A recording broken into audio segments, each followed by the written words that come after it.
Hey guys, how's it going? Welcome to my video. So in my last video I was talking about how I would, I was talking about different suggestions that I had to make the game more of an actual MMO. So yeah, that's kind of the idea here, is to, just improve the game. I am a game dev myself. I can't actually talk about the game that I'm working on right now, but it's not Pokemon related. And stay tuned for the end of this video, and I'll go over a little bit about old school PokeMMO. It's a new project of mine, using the open source server and files that the original this Pokemon MMO is built off of.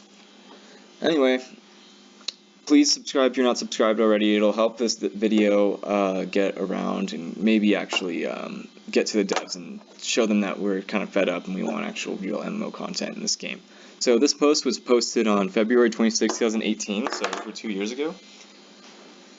And yeah, I put a little bit of thought into here. There's just a few different classes that I thought up. And there could be more, but this is just kind of just like scratching the surface here. So I'm just going to read off the suggestion and then go into more details about the suggestion itself. I think to make the game a more immersive MMO experience and to separate it from the mainline Pokemon games, we should implement some sort of class system. And the bullet points below that go, you can have one class at a time. Static classes apply to everyone all the time. Classes are chosen anytime after you complete at least one region. Only one class is allowed to be chosen anytime, besides static classes, and we'll get into that. Classes have EXP and levels 1 through 99, so like RuneScape. And classes can be changed anytime, levels EXP remain. So it's pretty simple, just to make sure, go over those basic details.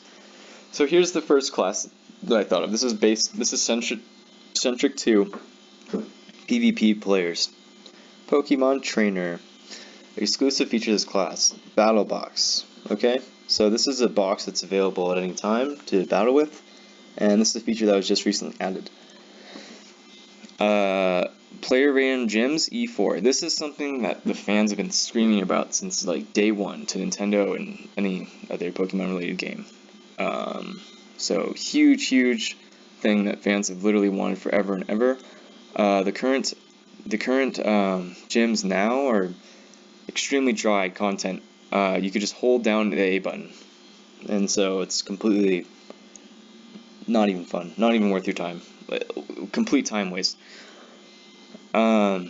Player ran gyms award a new type of item, elemental badges. Using them in the overworld makes it 25% more likely to encounter that type for 2 hours. So basically a new consumable item that benefits shiny hunting and pretty much anyone that's just looking for a certain Pokemon. So literally benefits everyone. It would be really awesome to have something like that. Special trophies for player-owned real estate. We'll go into that later. It's much different from the Hoenn secret bases. And we'll do that in another video. And vanities for Elite Four members. So like a cape in RuneScape. So you get to the high levels and you have a cape to show off.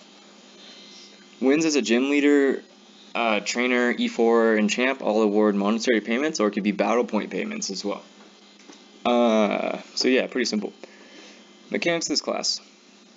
Matchmaking, ranked, tournament wins, player ran gyms wins, all award EXP. EXP is always added for wins regardless whether you registered as that class at that time.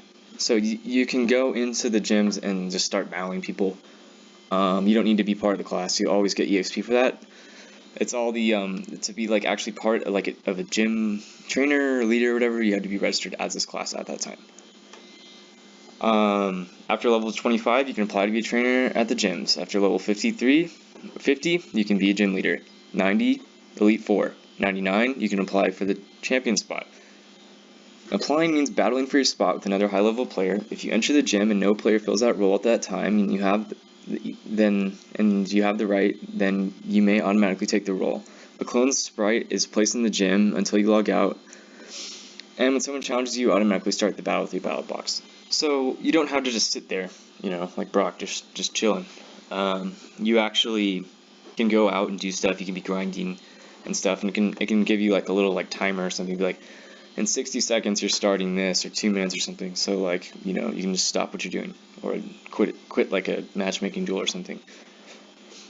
So basically, yeah, the premise of this is to reward PvP players, and so just the suggestion alone, the Pokemon Trainer like part by itself, for the PvP players like this, they could just stay in just this and have tons and tons of fun. That could be like a whole game in and of itself, just that, you know. And to have something to grind towards feels so great. Like the progression of going up levels and stuff, amazing.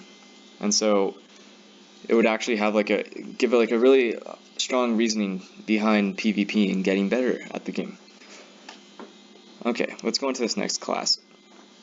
Team Rocket. So this one goes in tandem with the police officer. So it's basically Team Rocket, cops and robbers essentially. Ability exclusive features class. Ability to steal Pokemon from NPCs and Pokemon police officers, and whatever item they hold. So a whole new mechanic that's only been seen in Pokemon Coliseum. And by having it be stealable from actual players, it makes it so it's a strategic thing where you don't want to use too good of Pokemon, and you don't want to use necessarily too good of items, but it's like a risk reward thing because the items can greatly benefit you but cost a lot, so then you lose it, but then you're winning a lot because you use the item, so it's a risk reward thing. Ability to sell stolen Pokemon items directly to NPC for profit. Use your Pokemon worth much more. So this eliminates the need to like list things on the GTL or whatever. And I mean, I don't. It could also be, they could also be sold that way too. Like it would just be like a really quick way to take the NPC Pokemon and sell them mainly, or the user Pokemon without having to worry about selling them on the GTL. Or you could even try to extort the previous owner if you wanted to, because you are Team Rocket. Gang rank system tied to levels and quotas. So, you know, 1 through 99, with 99 being like the boss, and not necessarily, but the boss actually being the one with the highest infamy, which is the next suggestion here. Infamy meter. Players with higher infamy award high payouts for Pokemon police officers. Being caught resets infamy. The player with the highest infamy becomes the boss of Team Rocket. So basically, yeah, you become Giovanni if you become the most infamous. And so it's like a bounty hunter system. And it'll be more on that in the police officer section. Special mechanics of this class. Team Rocket headquarters only accessible when in the class. So a special place where you all hang out. Giovanni's, you know, kick it spot. Team Rocket uniform plus hat given to the player, untradeable, mandatory to wear. So this part is like really like not really important, but this will require removing those vanities from the game for all players and making it exclusive to this class. So it's actually like, oh shit, there's a Team Rocket member. And it's not like they can steal from any player, they can only steal from the cops. So they have to actually register into the cops and robbers classes in order for that to actually go that way. Exclusive features of this class. Police officer.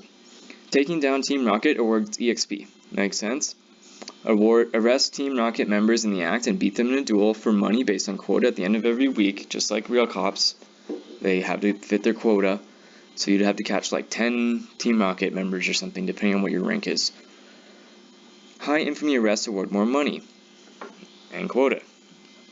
Cop rig based rank systems tied to levels, like officer, petty officer, all those things. You know, for the role players out there. Higher rank cops get paid more. Acceptable. Your pokes may be stolen, so you have to be careful what you use and what items. Okay, I touched on that.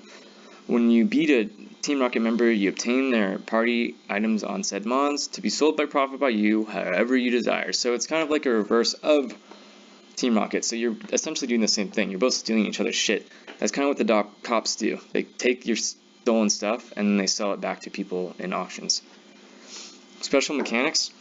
Police headquarters. So the same thing, special place to hang out, and ability to view player mains based on infamy. So you could put out like a hit, basically. It's kind of like EVE Online or something, where it'd be like, you could pay off people, be like, I'll pay you, 100K to track down this person, see where they've been hanging out, etc. Or, where they've been farming the NPCs. because that would be really what it comes down to. Police officer plus Team Rocket special note. You can only join Team Rocket. One can join Team Rocket anytime. You can only join the police with 0 infamy. And so, basically being caught resets your infamy to 0, and then you can join the police. But you can join Team Rocket at any time as a police officer, and you'd be like a dirty cop, essentially. But that would reset your police officer thing, because having a double crossing thing like that would just be too complicated. Okay, now that's pretty much it for that. So just to go over that really quick, just this in itself would be a really fun game. That could be a game by itself, just that. It doesn't have to even be an MMO necessarily. It can just be an MO, multiplayer online game.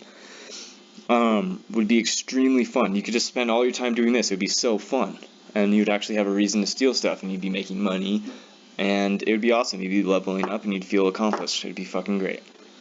Okay, here's on to like static classes. These are just like things that you always have applied to you. So this would be like equivalent to like woodcutting and mining and stuff in RuneScape. Pokemon Breeder.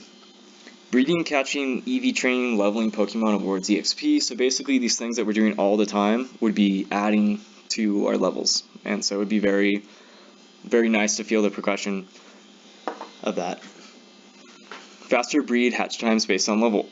So basically get rewarded for that. So, you know, you get to 99, the eggs hatch instantly, and so it rewards you. There's literally, they should already hatch instantly in my opinion, because there's nothing fun about just sitting still for an egg to hatch. It's completely ridiculous. Access to Pokerest at level 99, your Mons only and Trader Mons only, resets on trade. So basically you get to EV train twice as fast at level 99, so this gives you a reason to start up an EV training business. And so that's an actual player-to-player economy type of thing. Vendor swap, already bred mons for 50k at level 99, so you get charged 50k, but you could charge them like 100k or whatever, 500k. You name your price, because you earned it. Boost one Pokemon to 100% happiness per day instantly at level 90. Same thing, you could use that as a service. Craft bracelet level 50. Super acceptable. Just benefits you. It would still cost money because you're still putting resources into the braces, but yeah, it would just, you know, be like a new way to like just save a little bit of money. Ability to breed babies at level 80, just another just random thing, just extra thing that I can do. So yeah, pretty much that. It just is benefiting you for things that you're already doing, and then giving you like exclusive features on like the later levels. Okay, so we're gonna go on to the last one here. Pokemon Miner. So mine rocks for ore. So that would be a big deal. It goes down here to these 2 points. More crafting to be used with ores.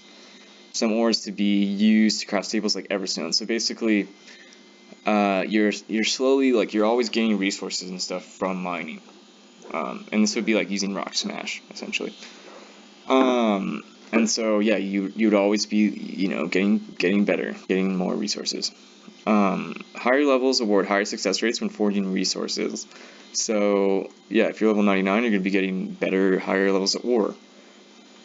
Like Minecraft, or sorry, yeah, like Minecraft or like RuneScape, you know, where you go to mine like the Runite and stuff once you're a higher level. Some ores may be used as staples, yeah. Level 99 gives a 5% chance to encounter live fossil Pokemon. The chance 5% might be a little bit low because 99 is a huge deal. So it'd be like more like 15 or 10% or something to find exclusive Pokemon in rocks that you normally, because normally the Pokemon hold the fossil, so this way you would get double the fossil essentially. Not really a big deal. It's not like they're super rare or anything.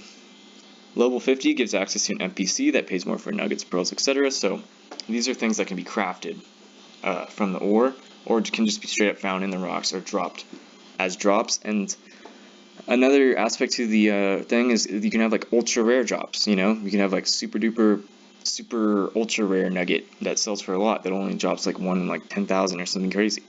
You know. And thiefing items awards EXP. So it's another way to get EXP in that static class. And then here's this little like bonus class that I put down here. New player guide. This would be a sort of hidden class for people who just want to help out. They would hang around the newbie towns like Pewter and such and help new and confused players. If they prove themselves over a long period of time, they can be elevated to a chat moderator or something similar. A new EXP system. So yeah, hope you guys like these ideas. At the beginning of the video, I did say that I would touch on old school PokeMMO a little bit. So yeah, it's pretty much just the I've accessed the open source version of PokeMMO that came out in like early 2012, which this game is actually built on. So yeah, I'll be looking into that and kind of like recreating the Catch MMO experience from there and seeing what I can do with that.